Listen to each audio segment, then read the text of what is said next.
Okaeri! Welcome back to my channel, May Between the Pages. My name is Taylor, and today we're going to be doing my April wrap-up.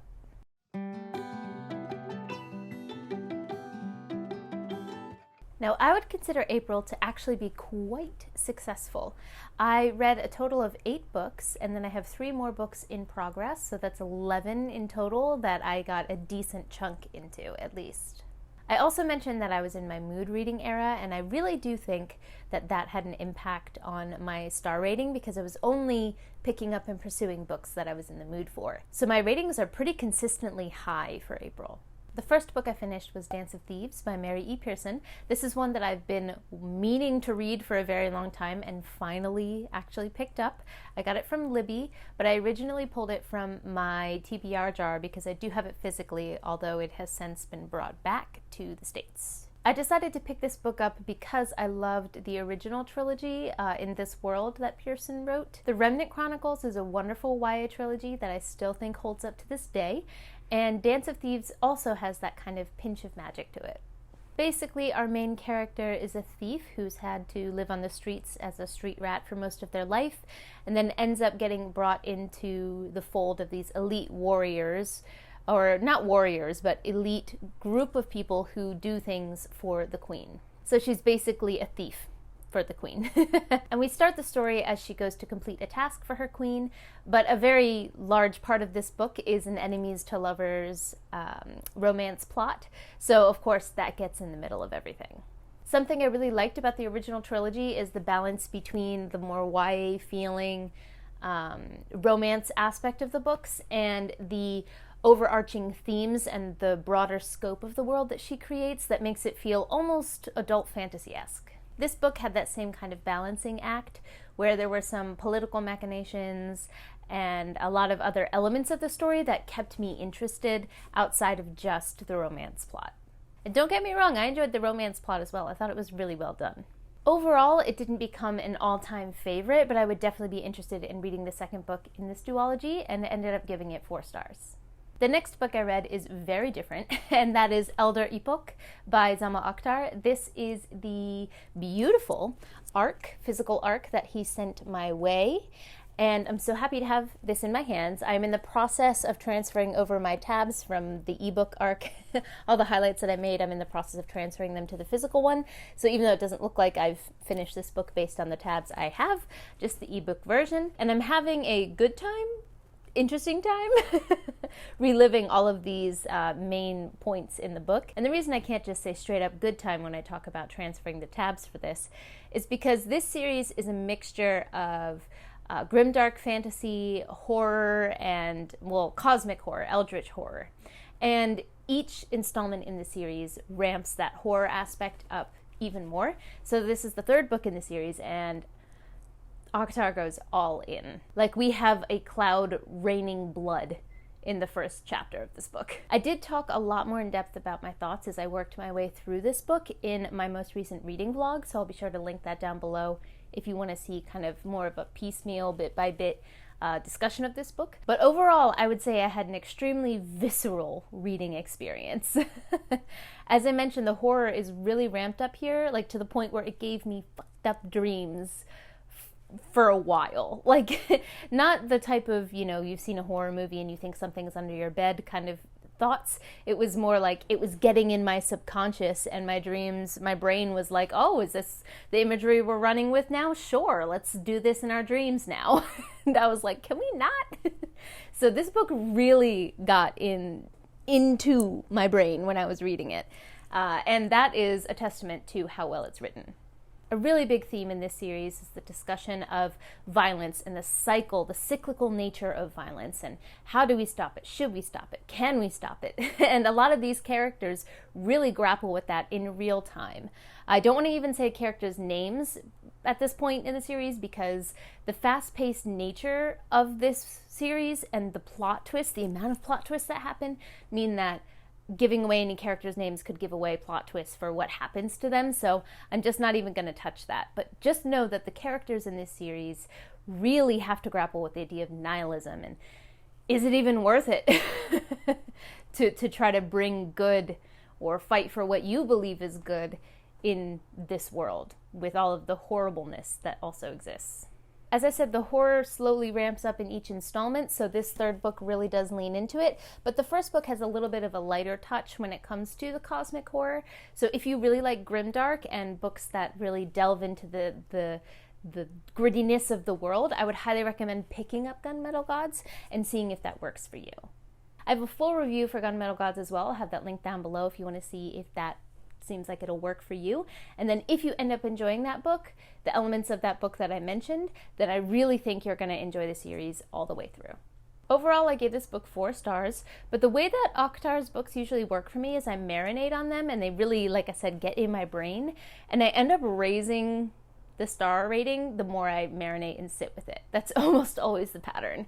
So even though I gave this like 4 stars to start, I can see this slowly kind of creeping up in star ratings as I sit on it. Also, even though I'm holding up the ARC, just know that this is officially on sale at this point as well.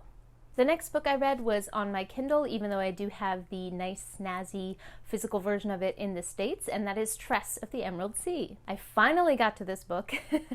I know I'm a fake Sanderson fan, how dare I wait this long?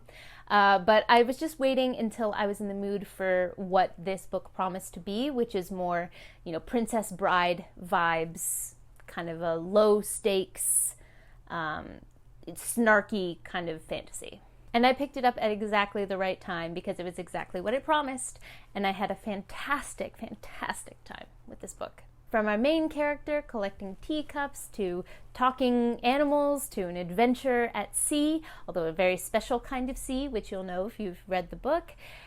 I don't know. I also think that I have a soft spot for books about people on ships. Like, I've always known that I liked pirates, and this does have that aspect as well, so I think that's another reason why I thoroughly enjoyed it. But my other favorite novella by Sando is Dawnshard, which also has a bunch of characters on a ship, so maybe I just like those types of stories when he writes them. I have no idea, but it just hit all the right points for me. The narrative voice here is also very snarky, has a lot of humor, and both of those aspects really worked for me. I think if you don't like the narrative voice that we have here, it might not work for you in the way that Mistborn Era 2 doesn't work for people who don't like Wayne, but I like Wayne, therefore it works for me. And so that also followed that pattern here. The narrator is not Wayne, don't worry. But it does have that same kind of like comedic, snarky feel to it. The world that he created in Tress just lives rent-free in my head still. It was so fascinating and easy to visualize, and I could see myself easily rereading this book over and over again when I need a comfort read. I also cannot wait to get my hands on the physical copy and read it that way, because the illustrations just look stunning. I had them in the ebook version, but they're black and white, so I can't wait to see them full color. The next book I read was also on my Kindle, and that is Untethered Sky by Fonda Lee.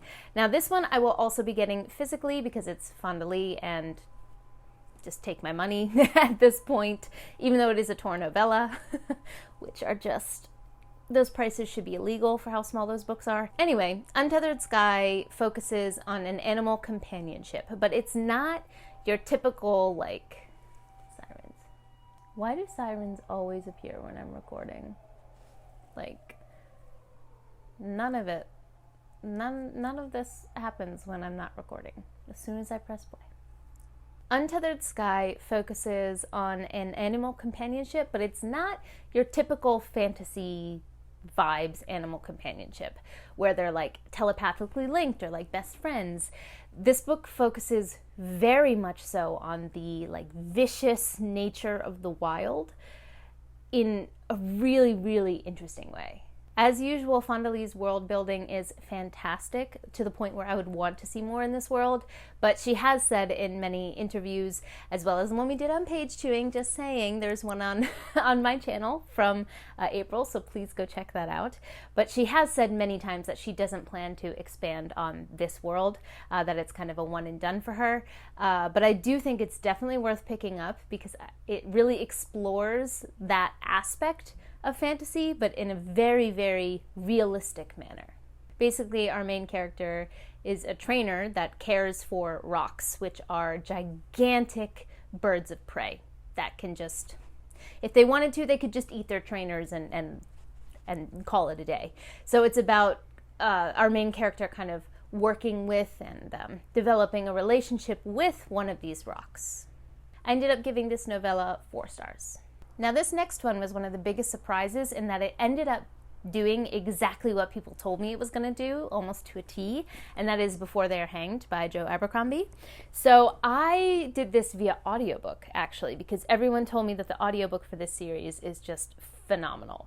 And they were absolutely right. The audiobook is so good. The way that the narrator does all the different character voices, it was fantastic. I thoroughly enjoyed myself.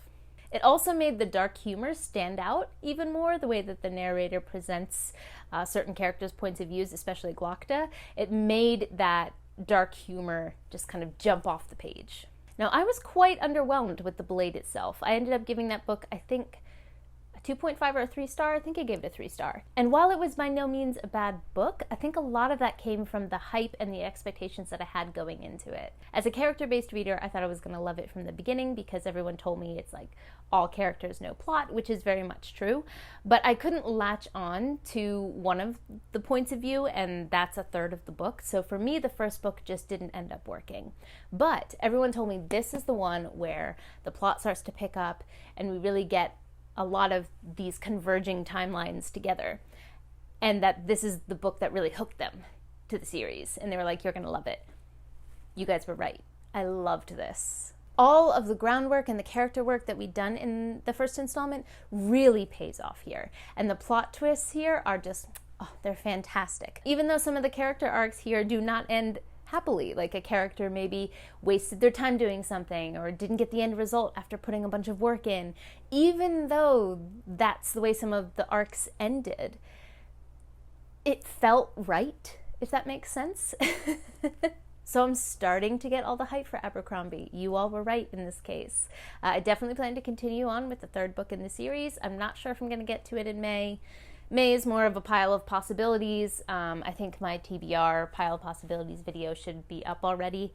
I don't even think I mentioned the 3rd book in this series in that, but it is part of that pile of possibilities because I enjoyed the 2nd one so much that I'm very intrigued to continue with the 3rd one. The next book I read was a physical read, but unfortunately I already had to return it to my library here in Japan, but that is The Obelisk Gate by N.K. Jemisin. I read the 5th season almost like 2 years ago. And I have no excuse as to why I didn't pick up the next books in the series. I just didn't. And so now I'm doing that, and I regret that I waited so long because The Obelisk Gate was so good. So good. I couldn't put that book down for the life of me. I ate that book up. And even though there was 1 or 2 points where I felt like it got a little slow and sluggish, it picked right back up after that. And there was enough intrigue in the story to keep me going through those little minor points. So I didn't think this book suffered from middle book syndrome at all. I thought it followed off of the 5th season wonderfully, and I'm so invested to see what happens in the Stone Sky. My battery is dying, and I still have so many more books to talk about. So if it dies on me and I come back and the background is different, that happened. But anyway, let's see if I can at least finish talking about this book. A lot of people complain about second-person narration in the 5th season, but Jemisin continues to play with different ways to tell a story and different narrative voices and different perspectives to look at a story. And her writing craft is just beautiful. And it's not something that I really need when I read books. I don't need a high prose or high writing craft to enjoy a story, but hers sticks out to me in a way that a lot of other authors' techniques don't. So I really enjoyed that aspect of the story as well as the story itself. This book also deals with those themes of nihilism and cycles of violence and who should stop it, when should it stop, can it stop, in the same way that I talked about with the Gunmetal God series. So if you like those themes, I also highly recommend picking up this series. Although most people have read it at this point and I'm just late to the party. I ended up giving The Obelisk Gate 4.5 stars. The next book I read was completely random. I needed something that was a bit more book candy, lighter-esque in between the Obelisk Gate and some other heavier books that I was reading. And so there was a sale a couple weeks ago where a bunch of indie and self-published authors put their books on sale, really good sale, and some of them were even free. And there was a set of books that was in a bundle of 3 that I ended up purchasing. Urban fantasy books, the first one being called Blood Will Out, and that's what I read. So basically this was just a pickup based on the cover and the fact that it was on sale. This was an extremely fast-paced urban fantasy, which was kind of what the doctor ordered for me. Like I was looking for something that I could blow through and read quicker. So in that way, it really did deliver. But I do think that the beginning of this book was a lot stronger than the end of this book. The beginning opening scenes were fascinating and the world building was really well done, really well integrated into the story. But by the end, I felt like we kind of almost vacillated between info dump moments and then really intense action, info dump, intense action, to the point where it felt like we were just trying to get the plot where it needed to get by the end of the book, not really actually experiencing the story, if that makes sense. It was almost as if the author was like, we need to get from point A to point B, so I'm going to expedite getting you to point B by the end of the series. And it wasn't really about experiencing the story along with the characters so much by the end. So I have already bought the set, and so I think I will continue with the series, at least book 2 and book 3, because I got it as a bundle. Okay, so my battery did end up dying. So if the background is different, if I look a little different, that's what that is. But I do believe that I was in the middle of talking about Blood Will Out when my battery died. And I was saying that I do have the second and third book in the collection, or in the kind of batch that I bought while it was on sale. So I do think I'll read the second and the third book because I think some of the world building aspects were really interesting and different from other urban fantasies that I've read. But it wasn't like a new favorite or anything like that. But it did fit the bill for what I wanted, which was something quick to read. So I ended up giving it 3 stars. I don't think I told you guys what it was about, did I?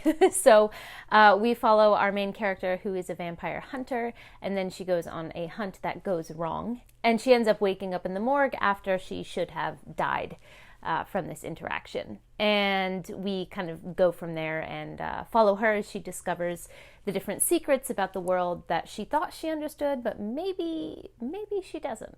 Now, the next book I read is also on my Kindle, and that was the 3rd book in the Vampire Academy series. I talked about this a little bit in my TBR because I have the 4th book on my TBR for May, because I thoroughly enjoyed getting back into the series. Way back before on my channel, I had a TBR series called the Retro Reads Challenge, where I would I put like names of books that were BookTube darlings into a jar, like my TBR jar, and would pull one out every month to see if I agreed that it was worth the hype that BookTube gave it.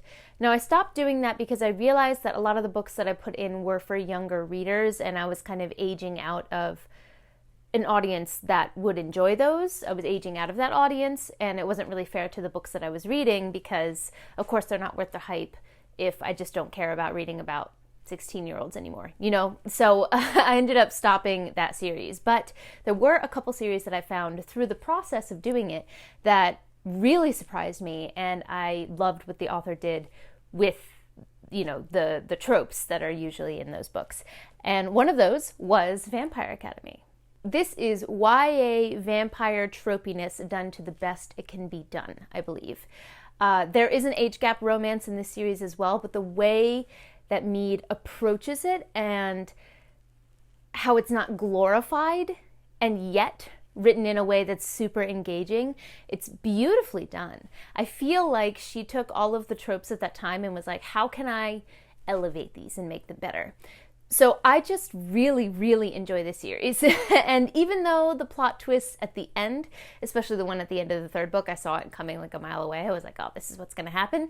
Even though the plot twist doesn't shock me, I enjoy the process of getting there so much that I don't really mind. And kind of similar to Blood Will Out, I wanted to read a good book candy type of book. And I remembered how much I enjoyed the first 2 in the series, so I decided to pick up the 3rd one, Shadow Kiss.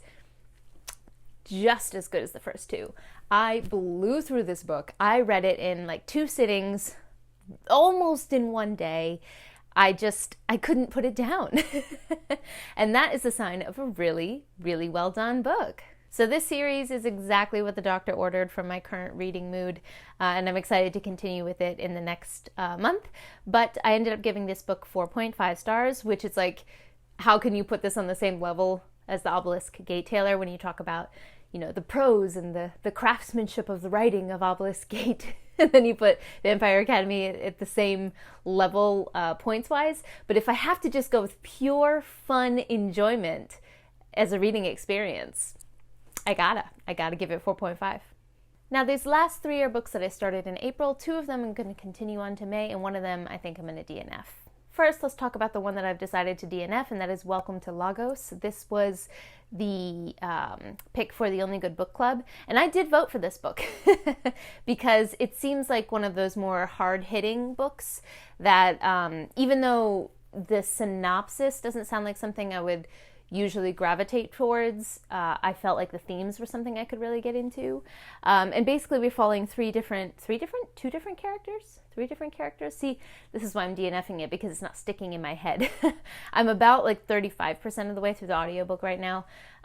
One of them is like a child soldier who is not a child anymore, but, you know, has been one for his whole life, and he deserts.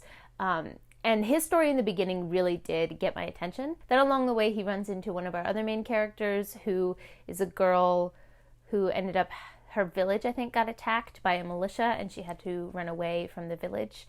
And it's her trying to navigate her way through the world, and they kind of end up, and her and one other soldier character end up kind of joining this other soldier, and the 3 of them end up going to the main city and trying to figure out like life there. And the beginning really did catch my attention, but now at like 30 to 35% of the way through, I don't know if it's the speed with which we change point of views, because those are our 3 main characters that we start with, but then we also start getting points of views from politicians and things like that. And I do like diving into politics, but I don't know if it's the way that the POVs are shifting or what, but I can't bring myself to give a shit. I was talking to the group about it. I'm like, I'm not sure I'm gonna finish this book. They were like, just DNF it if it doesn't work for you. And I think that might just have to happen. So I'm a completionist, so DNFing is something that I'm working on. I have gotten better with it over the years, but I think I'm gonna put this one down because it's just not working for me. The next one that I started, and I'm about 13% of the way through, is also on my Kindle. There's a lot of Kindle reading recently, and that is Legacy of Brick and Bone, which I was so lucky to get an ARC for from Krystle Matar. Legacy of the Brightwash is the first in the series, and I scream about that book on my channel whenever I can. I have a full review for it. I'll have it linked down below, so you can go and see if it seems like it would be for you. But I love this series. The prose, the atmosphere, just everything about it is so meticulously and lovingly put together, and those themes, those vibes continue completely into the second in the series. I was lucky enough to get an ARC before it was released, but I'm so sorry, Krystle, I wasn't able to finish. There are a lot of themes here that are, again, beautifully done, but one of the main ones is motherhood, and just where I am in my motherhood journey, that's hard for me to read in large chunks. So I've been reading and enjoying every minute of reading this book, but reading it very slowly in small snippets. So I'm about, like I said, like 13% of the way through the book, actually maybe 15% at this point, and it's beautiful. It is so well crafted, so well written, and I can't wait to continue, but I know she's gonna crush me. I know she's gonna crush me in the best way. But yeah, I plan to read this in little chunks, basically, throughout May. As I said, I have a full review for the first book, but a general gist is that we follow Tashoe Blackwood, who is a, for lack of a better word, cop in the world that he's in. But his rigid view of the world and upholding the law, like what is right and what is wrong, really starts to be called into question when first he finds a body of a little girl washed up on the shore that has no legs and no arms, and he's determined to figure out what happened to her. And in that investigation, he starts to figure out things about his society that maybe are not as they seem. And the second factor is that in this world, there's a group of people called the tainted or the talented, depending on how you look at them, who are people who basically have magic. And when this magic reveals itself or quickens, the state basically takes control of your person and says, you have to register with us and enter indentured servitude, essentially, or we're going to throw you in the prison because you're not, registering with the government. And Tashue's son refuses to register. And these are the types of laws that Tashue has been upholding his whole life. So he's thrown into this moral questioning situation. So that's just a very general overview. Please go check out the review if you want to hear more. But like I said, beautifully written. Just, I can't get enough of Krystle's writing. So I'm really looking forward to slowly chipping away at this beautiful work over the next month. And the last book that I started and have not finished is The Shadow of What Was Lost. Look at me reading something on my physical TBR from my TBR jar. So proud of myself. But you can tell that I'm reading it because I have the dust jacket off of this book. This is the beautiful broken binding edition that I showed in my haul my most recent haul that I did. But yes, I am one of those people who will read my special editions. Only at home where they can't get damaged and they can be laid on pillows and kept in pristine condition. But enough about that. I did start this book. I'm on page 39 currently. So I'm not very far, but what I did read, I read in one sitting and it went very quickly.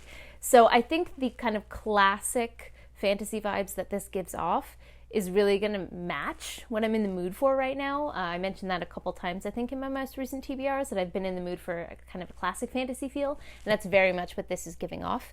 It doesn't quite have the farm boy trope, but it's not that far away thus far. We also started off in a school setting, which is something I haven't read in a while, so I'm really loving that as well, and I'm excited to see where this goes. So that concludes my April wrap-up. I think I did pretty well overall. Like I said, the mood reading really seems to be working for me because pretty much everything was... My lowest one was 3 stars, which isn't even a bad rating. And then I read 1 5-star this month and tons of 4 and 4.5s. So I'm not complaining. I'm having a really good time with my reading journey right now. Let me know in the comments down below what was your favorite read of April, and if you read any of the books that I mentioned here and what you thought of them. I would love to chat. Don't forget to like, subscribe, and click that bell. I'd love to have you as part of this community, and I appreciate it. But for now, I'm gonna head out. Jane!